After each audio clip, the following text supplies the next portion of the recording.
Anti-seize is a lubricant. It's a grease that contains solid particles like copper, aluminum, nickel, or graphite. Those particles prevent metal-to-metal contact under heat, pressure, and corrosion.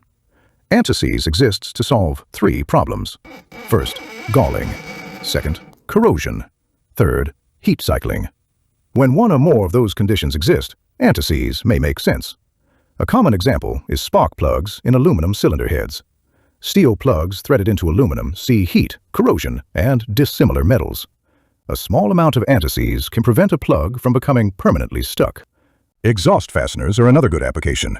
They live in extreme temperatures, moisture, and corrosive exhaust gases. Stainless steel fasteners are also prone to galling. Without lubrication, they can seize during installation, not years later. Now, where anti-seize does not belong. Anti-seize should not be used on fasteners that rely on friction to maintain clamp load, unless the manufacturer allows it. This includes many structural, suspension, and torque-critical fasteners.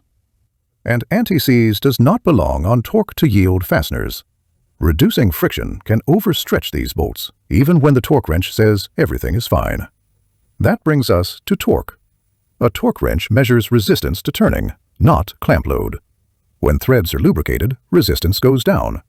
That means the same torque setting produces more clamping force. That's how threads strip and bolts fail.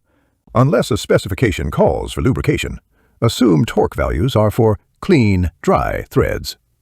Another common mistake is using too much. More anti-seize is not better. A thin film on the threads is enough, not a coating, not packed into the threads. Keep it off seating surfaces unless the manufacturer says otherwise. If you want a deeper understanding of how fasteners actually work, this video is part of the Fasteners and Threads playlist. That series covers how torque translates into clamp load, why different locking methods exist, and how thread condition changes everything. Use anti-seize with intention, not by habit. Thanks for watching. There's more to come.